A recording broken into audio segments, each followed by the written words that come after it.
आप सबको संगीता मिश्रा का तहे दिल से अभिवादन। आज हम सब समाज की वह प्रथा जो सदियों से चली आ रही है और कहने को बंद भी हो गई है, परंतु प्रत्यक्ष अप्रत्यक्ष रूप से वो कहीं ना कहीं विद्यमान है। उसकी छवि बोलती लेखनी के पृष्ठ पर सजीव अनुभव कर पाएंगे आप। किस प्रकार हम सब इतने शिक्षित होते हुए भी अशिक्षितों की तरह बर्ताव करते हैं।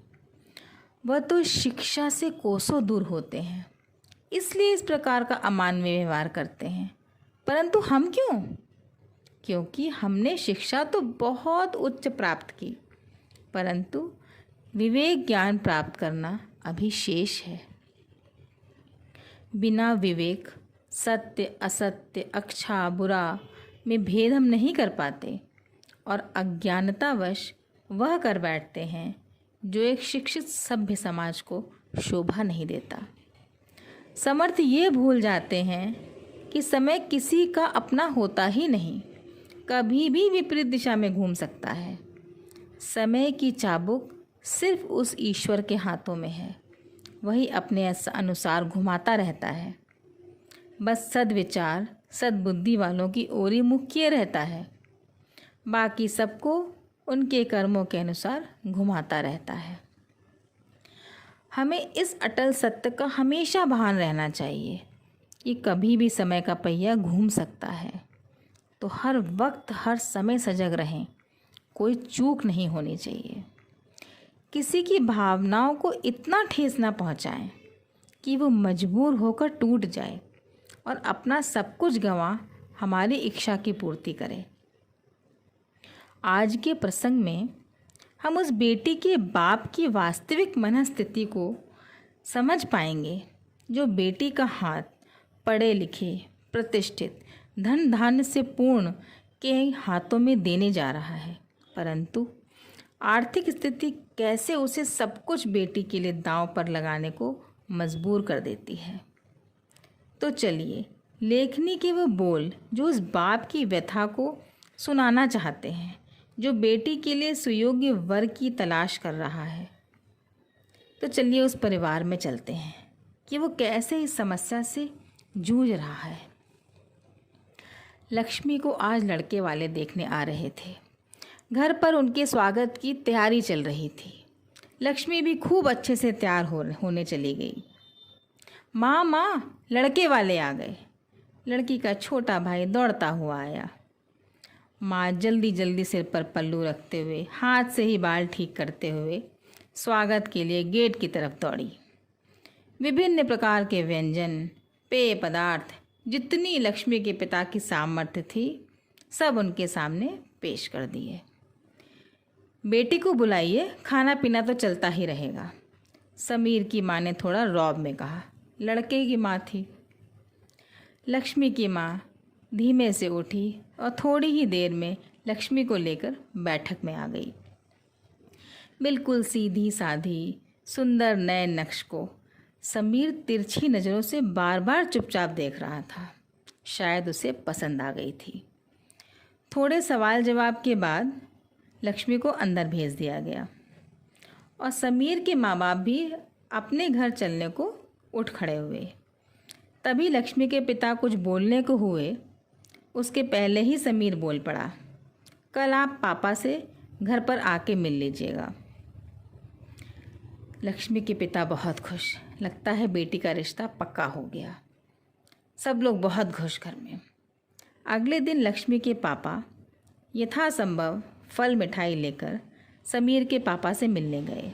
उन्होंने भी बड़ी गर्मजोशी से स्वागत किया। बातों का सिलसिला शुरू हुआ।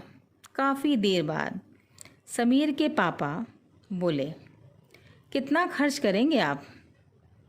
ये सुनते ही लक्ष्मी के पापा घबरा गए। क्या जवाब दे बेचारे, कुछ नहीं समझ में आ रहा था। बस इतना ही बोले, आपकी क्या इच्छा है? समीर के पापा ने जवाब को बड़े घुमा फिरा के कहा, देख लीजिए, बेटे को पढ़ाया है लिखाया है और इतनी अच्छी नौकरी करता है, ता जिंदगी आपकी बेटी को खुश रखेगा और हर सुख सुविधा से परिपूर्ण रखेगा। कोई शिकायत का मौका नहीं आएगा। लक्ष्मी के पापा समझ गए। उन्होंने जितनी जमा पूंजी थी सब लक्ष्मी की शादी में लगा दी।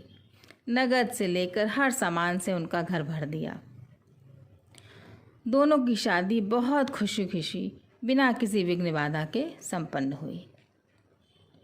लक्ष्मी भी अपने ससुराल में सबका बहुत ख्याल रखती।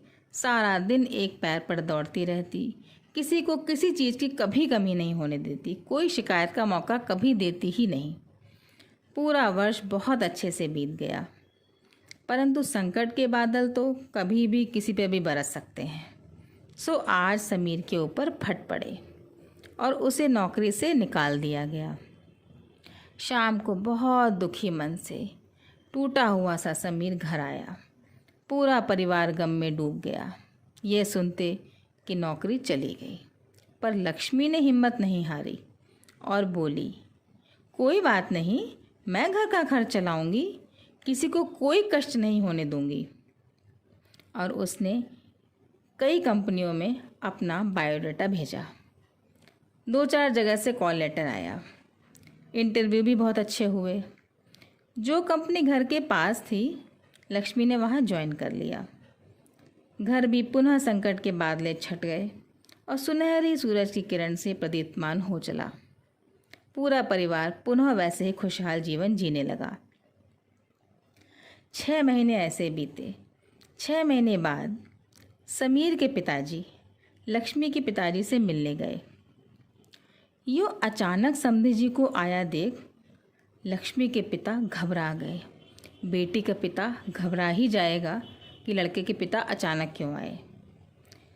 सब ठीक तो है ना समधी जी? लक्ष्मी के पिता ने घबराते हुए पूछा। हाँ हाँ सब ठीक है, बस मन बहुत भारी था तो सोचा थोड़ा हल्का कर लूँ, समीर के पिता ने बड़े आराम से बोला और छोटी सी पोटली पकड़ाते हुए बोले, ये लो भैया, अब मन हल्का हो गया। ये क्या समधी जी? लक्ष्मी के पिताजी ने प्रश्न किया। कुछ नहीं, लक्ष्मी की बचपन से अब तक की पूरी पढ़ाई का खर्चा। पढ़ाई का खर्चा? लक्ष्मी के पिताजी कुछ भी नहीं समझ पा रहे थे।